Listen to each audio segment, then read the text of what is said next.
นี้นะฮะเราจะไปงานมีตของ Custom Keyboard กันนะซึ่งเราก็พกไปแหละของในนี้ทั้งหมดยังไม่เคยได้ลงคลิปเลยเนี่ยเพราะนั้นเนี่ยคลิปนี้จะเร่งรัดมากกว่าคลิปคีย์บอร์ดพวกนี้ทั้งปวงเลยนะครับไงก็ตามเดี๋ยวเราไปดูดีกว่านะว่างานเป็นยังไงนะฮะ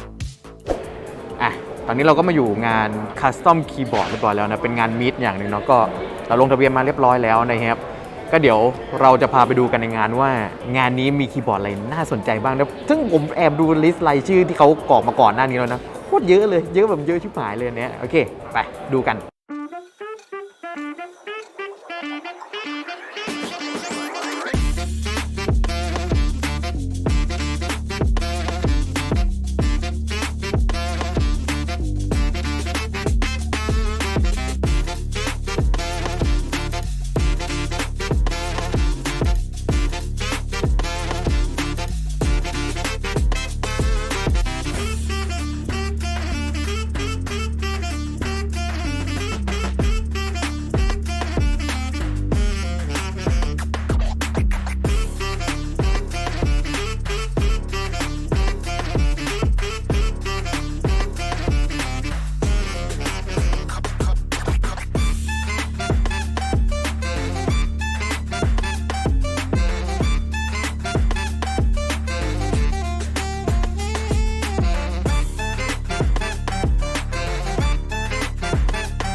โอเคงั้นเราก็มาถึงตัวของงานมีตของ Custom Keyboard แล้วนะแล้วก็เอาพี่หมีมากเกมเมอร์มาด้วยนะครับเอาหมีน้อยโอเคซึ่งก็เป็นคนที่ทำคอนเทนต์เกี่ยวกับสุดหล่อด้วยก็ได้แต่ยังไม่ได้เข้าวงการของ Custom Keyboard เท่าไหร่ซึ่งวิธีการป้ายยาดีที่สุดคือการเอาให้เขาไปจับของจริงๆขนาดนั้นเลยขนาดนั้นแหละ ซึ่งงานนี้ถือว่าเป็นงานที่ตอบโจทย์มากกับการจะป้ายยาใครสักคนหนึ่งนะฮะโอเคเดี๋ยวเราไปดูข้างในกันเลยดีกว่าว่ามีอะไรบ้างโอเคคือต้องบอกว่างานนี้เนี่ยคนเข้ามา participate ค่อนข้างเยอะนะครับคีย์บอร์ดก็จะมีเยอะมากเยอะแบบเยอะชิบหายนะฮะ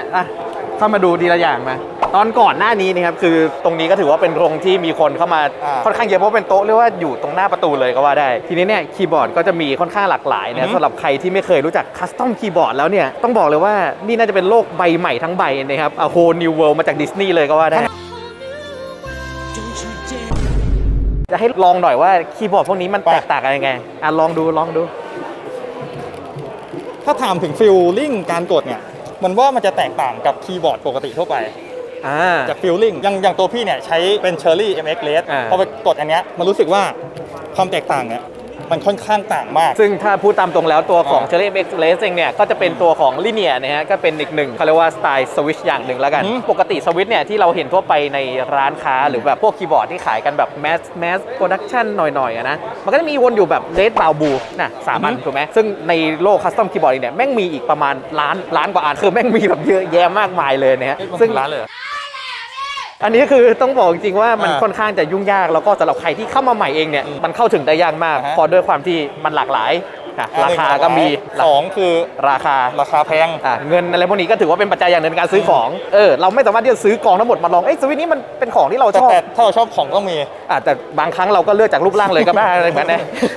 นึกสภาพสวิตช์มันเป็นสีที่เราต้องการอย่างเงี้ยมันก็มันก็น่าซื้อมาลองอะไรอย่างงี้เสียงเป็นยังไงให้มันเป็นอะไรของอนาคตบางคนก็เลือกอย่างนี้กันก็มีเหมือนกันแต่หลายคนก็จะเลือกจากการที่ฟัง sound test จากใน YouTube บ้างอะไรอย่างงี้ฟังเพื่อนฟังฝูงอะไรใช่เรียกว่าปากต่อปากแล้วกันแต่เงี้ยของก็ต้องมีแน่นอนอย่างตากล้องข้างหลังนี่ก็ของต้องมีเหมือนกันมีเต็มเลยสำหรับตากล้องคนนี้ ลองมาดูกันอีกนิดนึงแล้วกันนะครับสำหรับตัวของ Custom Keyboard เองเนี่ยถ้าเรารู้จักคีย์บอร์ดส่วนใหญ่ก็จะเป็นไซส์ TKL ไม่งั้นจะเป็น Full Size ใช่ไหมแต่ว่าถ้าเรามาเห็นตรงนี้เนี่ย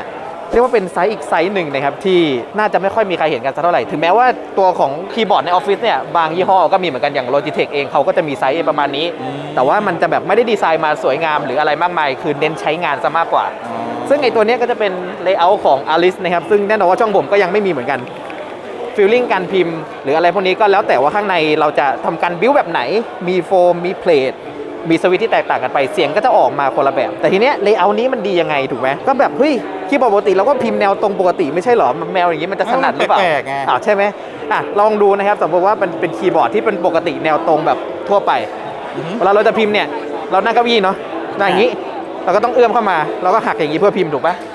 เพราะนั้นเนี่ยข้อมันก็จะแบบหักมาอย่างนี้ เมื่อยทำให้เมื่อยนะ ทำให้เมื่อยแล้วมันไม่ดีต่อเขาเรียกว่า ต่อข้อ ต่อข้อมันคือทีเนี้ยมันก็มีดีไซเนอร์ที่เขาสร้างขึ้นมาแล้วก็ทำให้ตัวของเอโคโนมิกของการพิมพ์เนี่ยให้มันดีขึ้นเหมือนการที่แบบเราหาเก้าอี้นั่งสักตัวหนึ่งให้มันนั่งสบายหรือแบบให้มันถูกสุขลักษณะเนี่ยหลังเราก็จะไม่ปวด แขนไม่เมื่อยขาแขนอะไรไม่เมื่อยขายังไม่เมื่อยเลย ใช่ถ้าขาถูกพื้นเองเนี่ยมันก็ไม่ปวดขาไม่ตึงใช่ไหมอันนี้ก็เช่นกันคีย์บอร์ดเนี่ยมันก็สร้างขึ้นมาประมาณนั้นนะเราก็ถ้าเราสังเกตเนี่ยนะเรานั่งปุ๊บ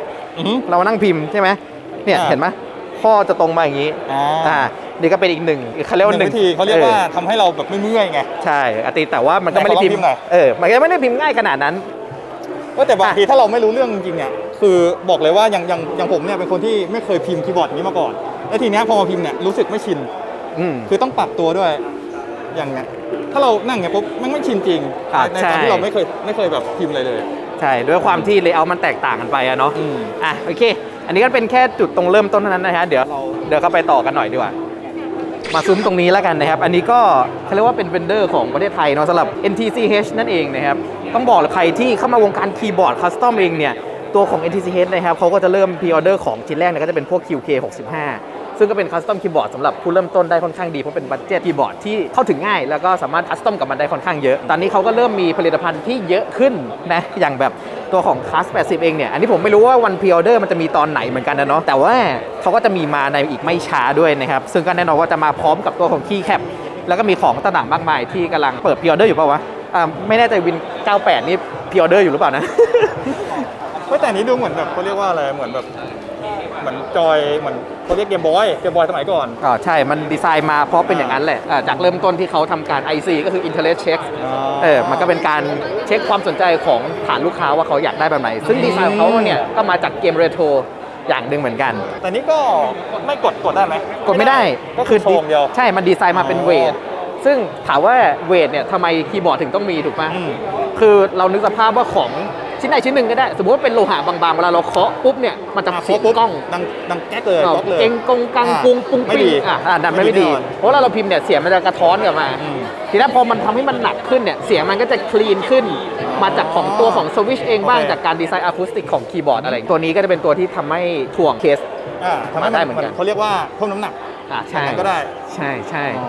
มันก็จะมีของมากมายนะครับนอกจากจะเป็นของที่เราคัสตอมกันมาเองแล้วที่เป็นคีย์บอร์ดมากมายก็ยังมีที่เขาคัสตอมจริงๆนะคือคัสตอมเคสเลยนะครับก็จะเป็นในส่วนของคีย์บอร์ดที่เพ้นด้วยมือนะครับถือว่าสวยงามมากเลยนะภาพก็ถือว่าค่อนข้างคุ้นตากับ Starry Night ของใครวะ จำชื่อไม่ได้แล้วแต่ผมจำชื่อผลงานได้แล้วกันประมาณนี้แล้วกันนะครับแล้วก็ของเองก็จะมียาวเหยียดยันตรงนู้นเลยนะครับที่เห็นนี่มีเพียงแค่4 โต๊ะแค่ดีไหมว่าแม่งเยอะชิบหายเลยนะครับ5 โต๊ะ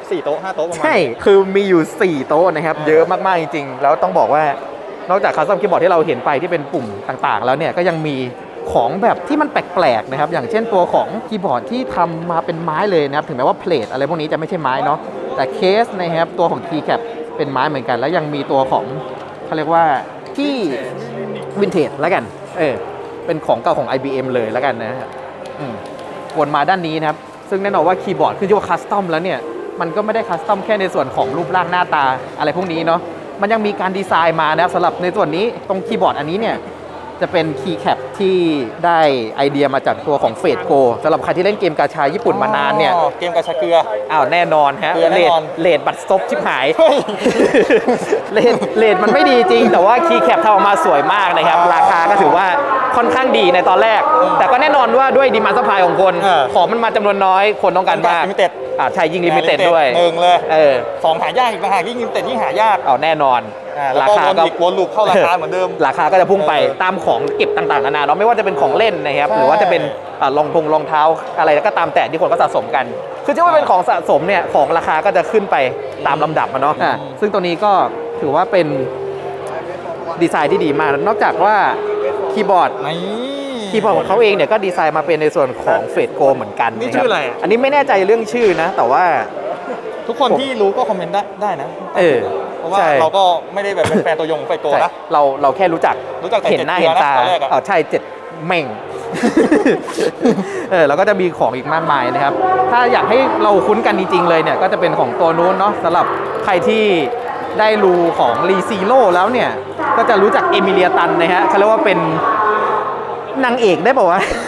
เห็นหลายคนก็ยังรู้สึกว่ามันไม่ใช่นางเอกนะจะเป็นเลมซิโร่กับแรมซิโร่จะมากกว่า เถียงไม่จบวันนึงก็ไม่จบ เรื่องอย่างนี้อย่าไปเปิดประเด็นมันไม่จบ ใช่คือใครจะเชียร์ใครก็ไปทางนั้นเลยแล้วกันเนาะอันนี้ครับ Dexmax ของ Right Now นะครับเป็นของคนไทยเหมือนกันที่ทำมาคุบใบในแต่ละช่วงเนาะสีสันค่อนข้างสวยงามนะครับก็ต้องบอกตามตรงว่าผมตามเขาไม่ทันในไลน์ล่าสุดแต่ไลน์ต่อไปเองเนี่ยเดี๋ยวรอเจอกันนะสำหรับตัวของ Right Now Studio นั่นเองนะครับ รับรองว่าของต้องมี แน่นอนสีดูดีมากซื้อเก็บไว้ถ้าสมมติบอร์ดเราสีไม่ตรงก็ซื้อบอร์ดให้ตรงดิมันยากตรงไหนวะ มันตัดปัญหาง่ายๆเลยถ้าซื้อถ้าไม่รู้ว่าจะซื้ออะไรก็เลือกเอาให้หมดทุกอย่างแล้วก็ตัดมา ใช่อย่างแบบพี่หมีเองเนี่ยเมื่อกี้สนใจตัวไหนชี้ได้ไหม แต่ว่ามันอยู่ฝั่งนู้นไง ลองไปดูไป นี่สนใจตัวนี้ โอ้โหไม่ได้ขายกันเลยใช่ ส ไห น ม ใจตัวนี้ คือตัวนี้ยังไงครับพี่เนี้ย ตัวนี้ก็ถือว่าเป็นบอร์ด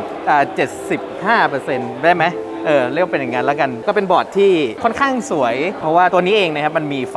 ผสมด้วย ซึ่งรูตรงนี้เนี่ยถ้าเอาตามตรงเนี่ยถ้าเราเห็นรูนะครับมันจะขึ้นมาเป็นเลข 7 ซึ่งตัวบอร์ดตัวนี้มันชื่อว่า E7 นะครับ V2 นั่นเองใช่แล้ว เลข7จริง ใช่แล้วก็ตัวของบอร์ดเองเนี่ยนอกจากแสงตรงนี้นะก็จะมีในส่วนของตรงนี้ด้วยขึ้นมา ถ้าสมมุติว่าเราเสียบไฟแล้วก็แน่นอนว่าด้านหลังเองนอกจากโลโก้แล้วเนี่ยก็จะมีแสงรอบๆด้วยเหมือนกันก็ทำให้ดูดีในระดับหนึ่งสำหรับใครที่เป็นเกมเมอร์นะครับที่ดูในที่มืด อยู่ในที่มืด มันก็จะ ติดเบาะ ใช่มันก็จะโชว์ขึ้นมาแล้วก็สำหรับตัวของคีย์แคปเองสีก็จะค่อนข้างคุ้นหน้าคุ้นตาเนาะเห็นเมื่อกี้เขาว่า plus ultra ไปแล้ว แต่พี่ชอบตรงที่ว่ามันสว่างคือมองเงี้ยสว่างเลยเป็นแบบเป็นสีที่มันดูแบบโดดเด่นนะคือมันตัดกับสีแดงสีเขียวเนาะแล้วก็สีขาว ใช่แล้ว สีเขียวไหมพี่ตาบอดสีไหมสีเขียวแหละ ถ้าใครเคยดูอะไรนะมันชื่ออะไรนะไอ้ นั่นน่ะจำชื่อไม่ได้ อะไรแมคคาเดเมียวะ มาฮิโร่ มาฮิโร่แมคคาเดเมียนะฮะ อะคาเดมี่ อะคาเดมี่เป็นเม็ดถั่วเลย ก็จะเป็นสีหลักนะครับของตัวละครหลักนั่นเองที่ชื่อว่าเด็กคุเนาะก็คือไอตัวสแมชนั่นแหละไอที่มันดีดนิ้วยิงปิ้วๆอันนี้ก็จะเป็นสีหลักของมันนั่นเองนะครับแต่ตอนที่เห็นแวบแรกเนี่ยก็คือใช่เลยคือสีนี้จะถามมินเนี่ยบอกว่าได้ต้นแบบมาจากเดกุหรือเปล่าใช่อันนี้คือดีไซน์มาตรงๆเลยเนาะสีมันเลยออกมาอย่างนี้นะฮะเดี๋ยวผมขึ้นภาพฟุตให้แล้วกันว่าสำหรับบอร์ดตรงอื่นเป็นยังไงแต่ว่าเราจะไปย้ายดูตรงที่เขาขายของกันดีกว่า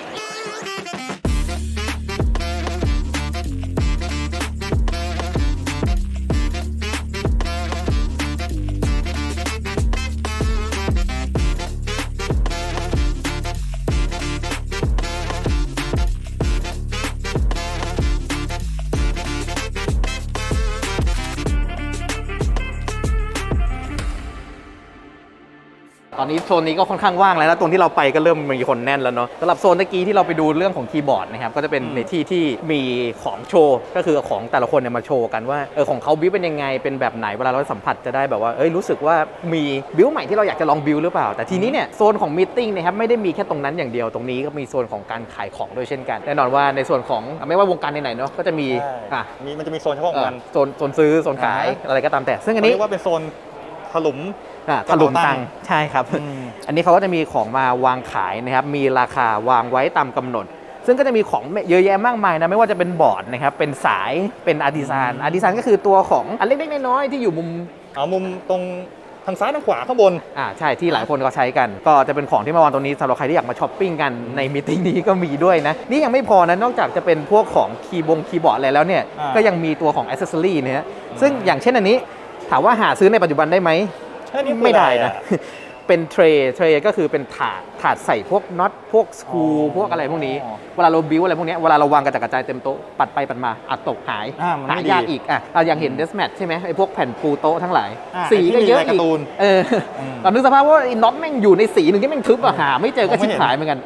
ทีนี้ไอ้ตัวนี้ก็จะเป็นตัวที่สามารถแบบวางเมเนจตัวของสกรูต่างๆนานาได้คือเหมือนแบบให้เราเห็นได้ง่ายขึ้นจัดสรรของให้วางได้ดีเนาะซึ่งรายนี้เป็นของคีย์เขานะครับสีดำไม่มีขายแล้วนะสำหรับในหน้าร้านนะครับต้องมาหาซื้อเอาเองตอนนี้ในร้านค้าถ้าผมจำไม่ผิดมันจะเหลือแค่สีเทาเท่านั้นตรงนี้ก็จะเป็นของใหม่ที่เขาเอามาขายเนาะก็สั่งมาจากอเมริกานะครับค่าส่งก็จะเอื่อมๆหน่อยก็แน่นอน เพราะว่าอยู่ต่างประเทศใช่แล้วก็นี่นะครับก็จะมี Dexmax ด้วยสำหรับใครที่อยากได้เอาไปวางสวยๆงามลายมันก็เป็นลายที่แบบลายอย่างนี้เนาะ ใช่เขาก็มีตัวอย่างให้ดูแล้วเนาะตรงนี้ อันนี้เป็นเมาส์แพดเนาะไซส์ประมาณนี้จะเป็นเมาส์แพดซึ่งเป็นของ Right Now เหมือนกันนะครับที่ผมบอก รู้สึกว่าขนาดเท่ากันไหมไม่น่าจะเท่ากันเนาะ ไม่เท่าเขาจะมีนี่ตัวเลขเขียนไว้อยู่ว่ามันกี่ทรงกี่เซนอะไรก็ตามแต่ก็จะประมาณนี้สำหรับตรงโนนี้นะครับคือคนเนี่ยไม่ใช่ว่าเขาไม่อยากเอามาขายนะแต่แบกมาขายมันเยอะนะครับทำให้ของขายตัวนี้อาจจะดูไม่ค่อยเยอะเท่าไหร่แต่ในกลุ่มเนี่ยมีเยอะแน่นอน ถ้าอยากเยอะต้องมาดูที่บ้าน โอ้โหดูที่บ้าน แล้วแบกกลับไปนี่คือแบบมาปล้นกันหรือเปล่า แล้วมีอีกโซนหนึ่งครับสำหรับในงานนี้เนาะก็จะเป็นโซนของการถ่ายรูปนะครับเนี่ยเดี๋ยวมาดูกันเนาะ เขาถ่ายได้ใช่ไหมเนี่ย เอาจริงๆเขารับถ่ายทุกคนเนาะสำหรับใครก็ตามที่มีบอร์ดของตัวเองนะครับก็สามารถเอามาให้เขาถ่ายตรงนี้ได้ ซึ่งก็มีการจัดสรรวางพวกพวกพ็อปพวกฉากหลังแบ็คกราวอะไรสีได้ครบตามแล้วแต่ว่าคีย์บอร์ดตัวเองเนี่ยจะมีสีอะไรมาถ่ายเนี่ยถือว่าสวยงามนะครับเป็นเซอร์วิสอย่างหนึ่งที่อยู่ในมีตติ้งนี้เนาะก็ถือว่าดีมากๆเลยเพราะว่าแน่นอนว่าสำหรับพวกเราทุกคนไม่ว่าจะเป็นใครก็ตามมีเงินเยอะเงินน้อยเนี่ยก็ไม่ใช่ว่าทุกคนจะมีเงินซื้ออุปกรณ์ถ่ายรูปหรือว่าจะมีพื้นที่ในบ้านเพื่อถ่ายถูกไหมคือเราจะทำจัดสรรของพวกนี้ขึ้นมาโอเคมันได้แหละแต่จะถ่ายรูป2รูปมันก็ดูเปลืองใช่ไหม มันเปลือง ทีนี้เนี่ยเขาก็จะเป็นคนที่เป็นผู้เชี่ยวชาญหรือว่าคนที่เขาใช้งานเกี่ยวกับพวกนี้เยอะอยู่แล้วเขาก็เลยเข้ามาในมีตติ้งแล้วก็เป็นในส่วนหนึ่งของการจัดงานนี้ด้วยเขาก็เลยเป็นเซอร์วิสที่มาถ่ายกันในงานนี้ก็จะประมาณนี้นะครับถือว่าอยากได้มากเลยอยากตั้งที่บ้านมากเลยนะ ต้องจัดเราไหมเนี่ย ห้องที่บ้านนี่เล็กกว่าแฮร์รี่พอตเตอร์อีก แฮร์รี่พอตเตอร์ว่าเล็กแล้วนะ เปิดไปเจอก็คือนั่งเก้าอี้แล้วอยู่บนโต๊ะคอมเลยไม่เหลือที่เดินแล้ว เดี๋ยวกัน คือจัดห้องนี่ลำบากมากนะโอเคเดี๋ยวเราไปดูสิ่งอื่นๆที่เหลือในงานสำหรับตัวอีเวนต์ต่างๆแล้วกันเนี่ยไป Meanwhile.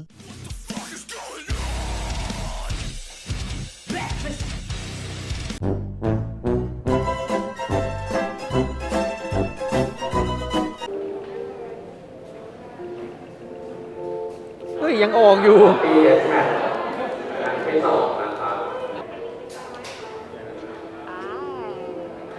เคเบิลมอด ว้า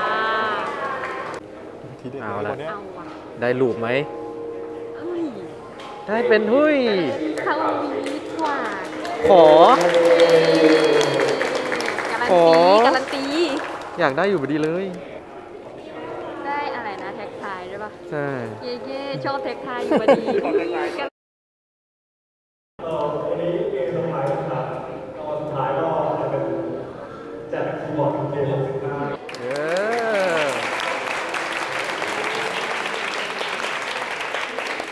ไม่มาว่ะ เอาหมุนไว้ เออ อ่ะ 41ไม่มี ไม่มาไม่มา อ้าวมีด้วยเหรอ